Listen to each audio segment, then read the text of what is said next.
Assalamualaikum warahmatullahi wabarakatuh.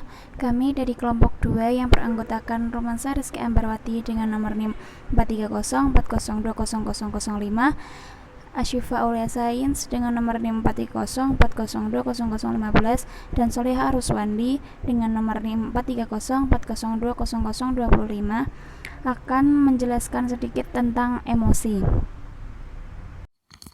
Assalamualaikum warahmatullahi wabarakatuh. Saya Romansa Rizky Ambarwati dengan NIM 43040200005. Di sini saya akan membacakan beberapa bagian dari presentasi kami. Yang pertama, pengertian emosi. Secara umum, emosi merupakan keadaan yang timbul oleh situasi tertentu dan cenderung mengakibatkan terjadinya perubahan perilaku dan umumnya disertai dengan adanya sebuah ekspresi sehingga orang lain dapat mengetahui bahwa seseorang sedang mengalami emosi. Namun, banyak definisi lain mengenai emosi, yaitu menurut Chaplin, emosi merupakan reaksi yang kompleks dan mengandung aktivitas dengan derajat yang tinggi dan adanya perubahan dalam kejasmanian serta berkaitan dengan perasaan yang kuat. Menurut William James, emosi adalah kecenderungan untuk memiliki perasaan khas bila kita berhadapan dengan objek tertentu dalam lingkungannya. Menurut Crow, emosi sebagai suatu keadaan yang bergejolak pada diri individu yang berfungsi sebagai inner adjustment atau penyesuaian diri terhadap lingkungan untuk mencapai kesejahteraan hidup. Menurut Sarjito Gunawan Sarono mendefinisikan emosi sebagai reaksi penilaian, baik itu positif atau negatif, yang kompleks dari sistem syaraf seseorang terhadap rangsangan dari luar, seperti benda, manusia, situasi, dan lain-lain, atau dari dalam dirinya sendiri, seperti rasa lapar, mengantuk, tekanan darah, dan lain-lain. Yang kedua, ada teori-teori emosi. Menurut James Lange, emosi merupakan akibat atau hasil persepsi dari keadaan jasmani atau perubahan yang terjadi pada tubuh sebagai respons terhadap rangsangan yang datang dari luar. Misalnya, jika seseorang melihat macan, orang tersebut akan bereaksi seperti peredaran darah semakin lebih cepat, memumpanya, denyut jantung makin cepat, deg-degan, dan lain-lain. Nah, yang kedua ada teori Cannon-Bard. Teori ini berpendapat bahwa emosi itu bergantung pada aktivitas otak. Contoh, pada saat kita melihat binatang buas, maka hipotalamus yang berada di otak akan melakukan dua hal secara simultan. Pertama, ia akan menstimulasi syaraf otonom untuk mengaktifkan perubahan secara fisiologis seperti nafas yang memburu, meningkatnya degup jantung, dan lain-lain. Yang kedua, hipotalamus akan mengirim sinyal ke cerebral cortex di mana pengalaman emosi dirasakan. Yang ketiga ada teori Schaefer-Singer, atau disebut juga dengan teori dua faktor. Menurut Stanley Schaefer dan Jerome Singer, emosi ditentukan oleh dua faktor, yaitu ketergugahan fisiologis dan pelabelan kognitif. Contohnya, jika Anda merasa senang setelah seseorang memberi komentar yang baik terhadap diri Anda dapat memberikan label bahagia kepada emosi yang Anda rasakan.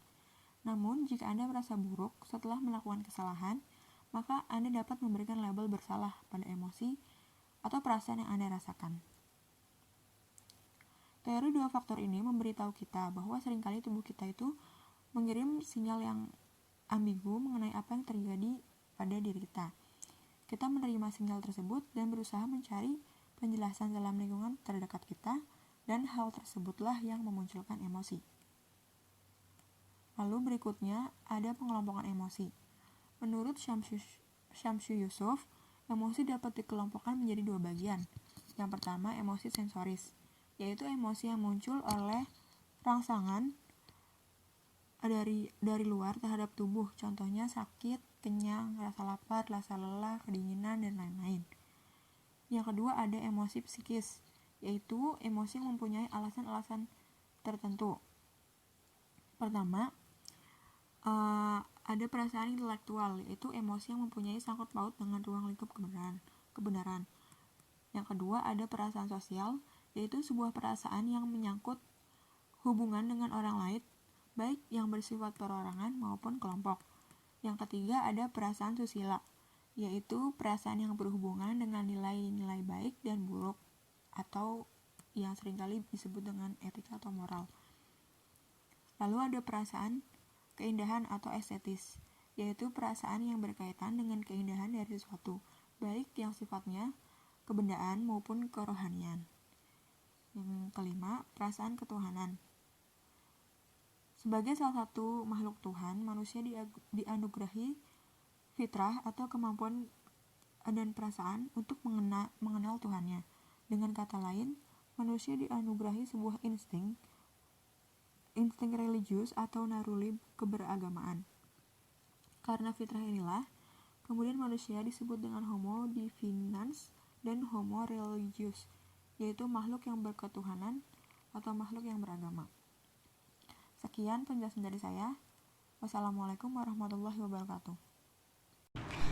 Saya Asyifa Aulia Sains dengan nomor NIM 43040200015.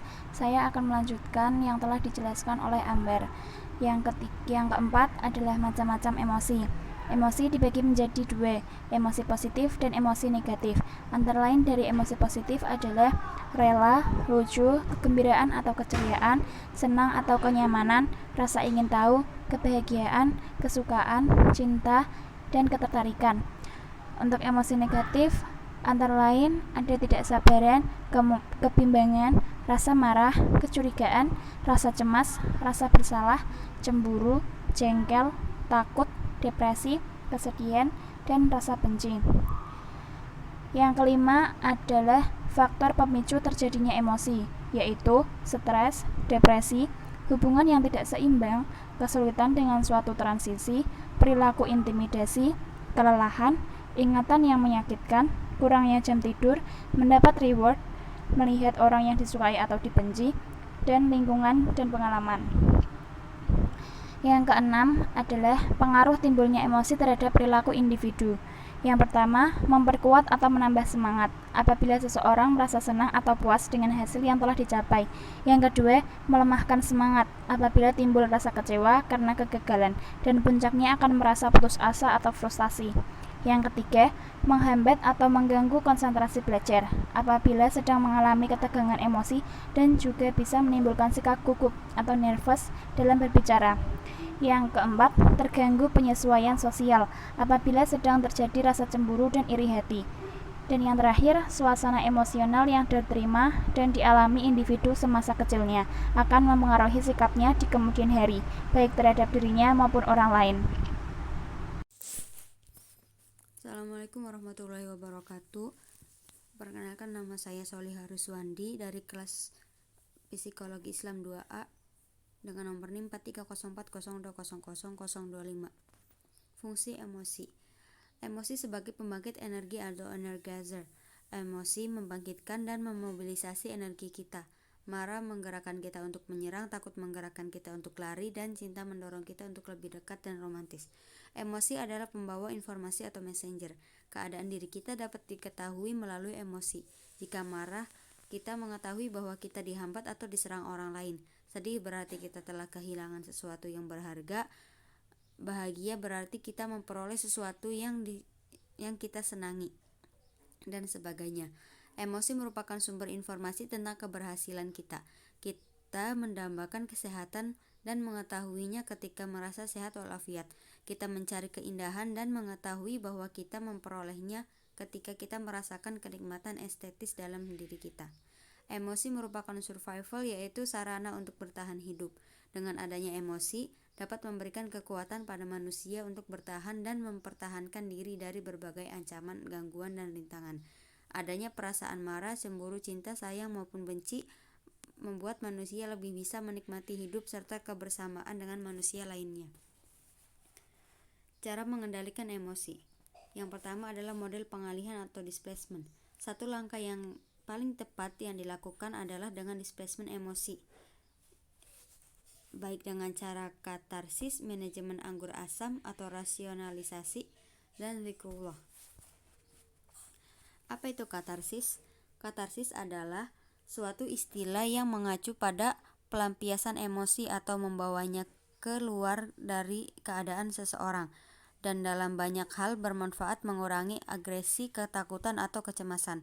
Menurut Morgan, katarsis adalah sebuah istilah yang mengacu pada penyaluran emosi atau menarik emosi keluar dari sistemnya. Terkadang dapat bermanfaat untuk mengurangi sikap agresi, ketakutan, atau kecemasan. Pengalihan model katarsi ini terbagi menjadi dua, yaitu yang tampak jelas dan yang samar-samar. Yang pertama dicirikan dengan pelampiasan marah yang meledak-ledak seperti membanting benda-benda yang ada di hadapan, membentak orang, dan seterusnya. Sedangkan tipe yang kedua dicirikan dengan ekspresi yang lunak, semisal menyiram dan merawat kembang di halaman rumah, menyusun kembali map-map, tumpukan kertas sambil sesekali membaca majalah yang terselip di dalamnya, naik sepeda berputar-putar, atau jalan-jalan keluar ruangan menjauhi sumber konflik yang memicu emosi. Jadi seolah kita tuh mengalihkan emosi ke kegiatan lainnya yang tidak dapat memicu emosi itu kembali. Lalu apa itu anggur asam? Metode anggur asam adalah sebuah istilah yang digunakan untuk menunjuk proses pengalihan dari suatu tujuan yang tak tercapai kepada bentuk lain yang diciptakan di dalam persepsi. Anggapan bahwa anggur itu asam merupakan pengalihan terhadap ketidakmampuan menggapai anggur yang sebenarnya terasa manis. Untuk menenangkan hati, alasan yang dipakai tampak masuk akal. Karena itu, manajemen anggur asam dikenal dengan berbagai literatur dengan istilah rasionalisasi. Yang dirasionalisasikan adalah alasan yang digunakan dalam pengalihan itu.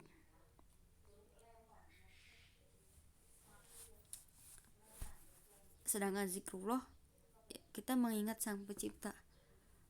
Dalam Islam juga dianjurkan saat kita marah, ya sebenarnya emosi bukan hanya marah, tapi ini saya contohkan yang marah. Islam menganjurkan saat kita marah itu duduk. Kalau duduk masih marah, berbaring masih marah, berwudu. Kalau berwudu juga masih marah, dianjurkan sholat atau membaca Al-Quran, mengingat Allah Sang Pencipta. Yang selanjutnya adalah model penyesuaian kognisi atau cognitive adjustment. Cara ini merupakan cara yang bisa dipakai untuk menilai sesuatu menurut paradigma subjek dan dapat disesuaikan dengan pemahaman yang dikehendaki, antara lain dalam bentuk atribusi positif, yaitu husnuzon, empati, dan altruisme. Yang ketiga adalah model coping. Coping di sini bermakna menanggulangi, menerima, dan menguasai. Segala sesuatu yang terjadi dan bersangkutan dengan diri kita seharusnya dihadapi dan ditanggulangi sesuai dengan kemampuan yang ada. Namun, terkadang ada istilah coping gagal. Kenapa? Karena tidak semua yang dilakukan itu bisa berhasil. Yang keempat adalah model regresi.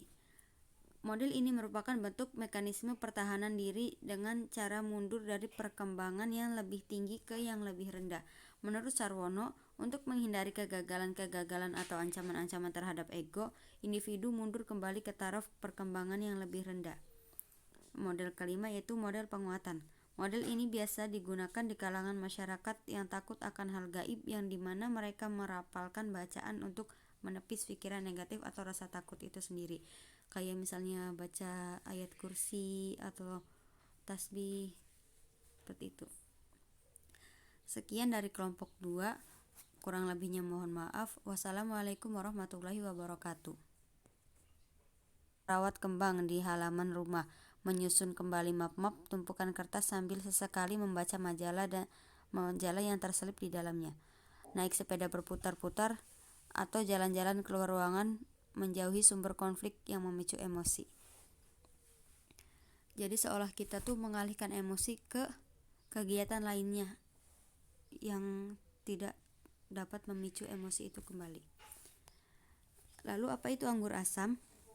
Metode anggur asam adalah sebuah istilah yang digunakan untuk menunjuk proses pengalihan dari suatu tujuan yang tak tercapai kepada bentuk lain yang diciptakan di dalam persepsi. Anggapan bahwa anggur itu asam merupakan pengalihan terhadap ketidakmampuan menggapai anggur yang sebenarnya terasa manis. Untuk menenangkan hati, alasan yang dipakai tampak masuk akal. Karena itu, manajemen anggur asam dikenal dengan berbagai literatur dengan istilah rasionalisasi. Yang dirasionalisasikan adalah alasan yang digunakan dalam pengalihan itu.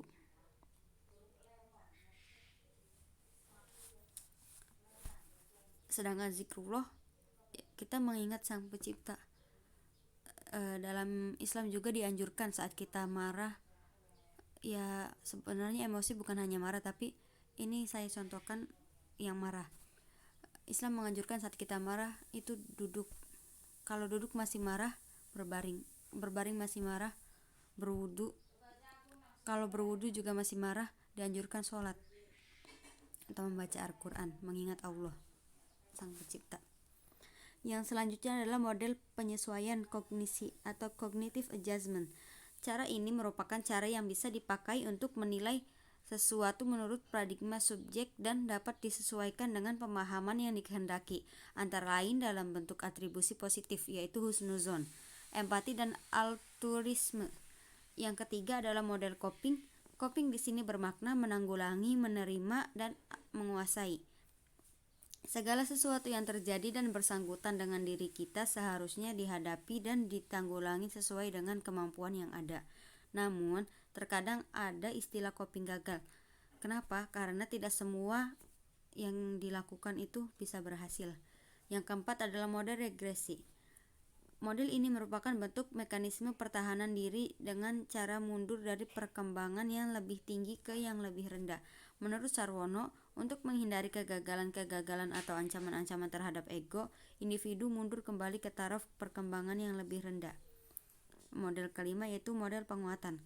Model ini biasa digunakan di kalangan masyarakat yang takut akan hal gaib, yang dimana mereka merapalkan bacaan untuk menepis pikiran negatif atau rasa takut itu sendiri.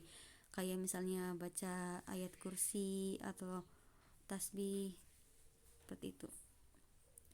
Sekian dari kelompok 2. Kurang lebihnya mohon maaf. Wassalamualaikum warahmatullahi wabarakatuh.